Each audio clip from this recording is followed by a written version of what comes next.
নমস্কার, আমি সুপর্ণা রান্নাঘরে আরেকটা রেসিপি নিয়ে চলে এলাম। তো আজকে আমি আপনাদেরকে বানিয়ে দেখাবো কোকোনাট চিকেন। খুবই ফেমাস হয়েছে এই রান্নাটা এখন। এটা হচ্ছে ফারাহ খানের রেসিপি। কোরিওগ্রাফার আপনারা সবাই চেনেন। ওনার রেসিপিটা আমি দেখেছি, দেখে ভাবলাম যে আমি বাড়িতে একবার এটা ট্রাই করব। তো সেই জন্য আপনাদের সাথে এই রান্নাটা শেয়ার করলাম। আর আমার চ্যানেলটা যদি পছন্দ হয় তাহলে অবশ্যই লাইক করবেন, কমেন্ট করবেন, সাবস্ক্রাইব করবেন। তো চলুন এখন আমি রেসিপিটা আপনাদের বানিয়ে দেখাচ্ছি। চিকেনটা বানাবার জন্য প্রথমে আমি রিফাইন তেল দিয়ে দিলাম। তেলটা গরম হয়ে গেছে, গোটা জিরে দিয়ে দিলাম। কিছুটা আমি পেঁয়াজ আর কাঁচা লঙ্কা কেটে নিয়েছি, সেটা এখন তেলের মধ্যে দিয়ে দিলাম। দিয়ে একদম নরম করে পেঁয়াজগুলোকে ভেজে নেব।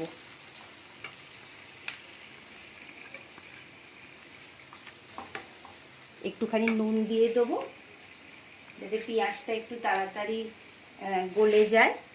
অল্প একটু নুন দিয়ে দিলাম। দিয়ে এটাকে এখন ভালোভাবে নরম করে নেব পেঁয়াজটাকে। পেঁয়াজটা একদম নরম করে ভাজা হয়ে গেছে। এখন আমি আদা রসুন দিয়ে দিলাম,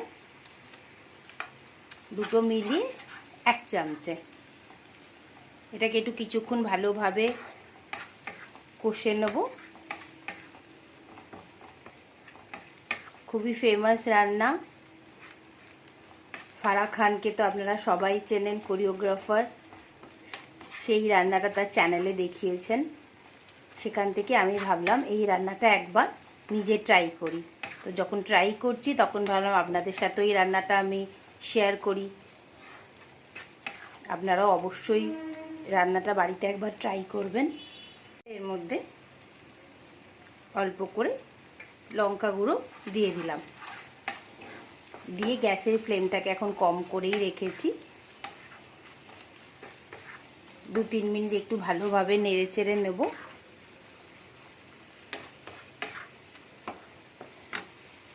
এবার আমার রাখা এই চিকেনগুলো এবার দিয়ে দেবো।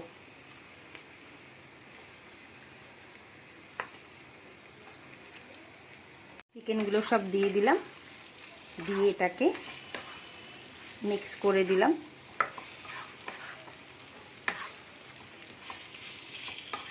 স্লো করেই রেখেছি গ্যাসের ফ্লেমটাকে, এখন বাড়াইনি। অল্প একটু কারি পাতা দিয়ে দিচ্ছি ওপর থেকে।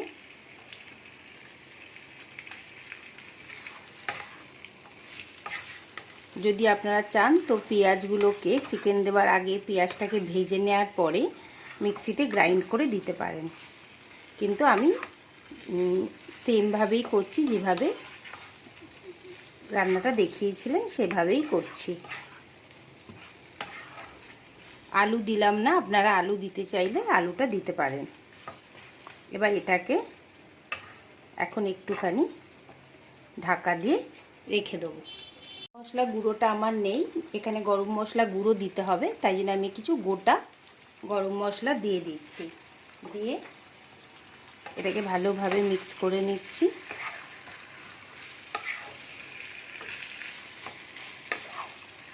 নিয়ে এখন এটাকে একটুখানি একদম সিম করেই রেখে দিয়েছি।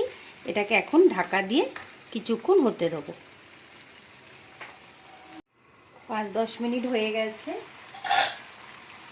এবার একবার চিকেনটারও কালারটা খুবই সুন্দর এসেছে। একবার এগুলোকে ওপর নিচ করে দিই। দিয়ে এবার আমরা একটু নারকেলের দুধ এখানে রেখেছি, এই দুধটা এখন চিকেনটার মধ্যে পুরোটাতে দিয়ে দেবো। দিয়ে একটুখানি জল মিশিয়ে নিয়ে এটা পরিষ্কার করে ধুয়ে নিয়ে এর মধ্যে দিয়ে দিলাম। দিয়ে একটু নাড়াচাড়া করে নিলাম ভালো করে। নুনটা এখন দেখে নিতে হবে। আমি অল্প করে একটু নুন দিয়ে দিলাম, আপনারা দেখে দেবেন, কেননা পেঁয়াজে তখন নুনটা দিয়েছিলাম। এবার এটাকে এখন মিডিয়াম ফ্লেম করে চিকেনটাকে হতে দেবো। এবার ঢাকনাটা খুলে চিকেনটা কতটা গলেছে দেখে নিন। এখনো হবে। কেমন লাগছে রেসিপিটা অবশ্যই আমাকে কমেন্ট করে জানাবেন। আমি তো অল্প চিকেন দিয়ে করেছি, আপনাদের একটু বেশি চিকেন দিয়ে করলে কোয়ান্টিটিগুলো একটু বাড়িয়ে নেবেন। আর আমি গোটা গরম মশলাটা দিলাম, যেহেতু আমার কাছে গুঁড়ো গরম মশলাটা শেষ হয়ে গেছে, তো আপনারা সেখানে গোটা না দিয়ে গরম মশলাটা দেবেন। গন্ধটা তো খুব সুন্দর আসছে কোকোনাটের। তো এখনও হবে আর একটু। আমাদের চিকেনটা অলমোস্ট হয়ে গেছে।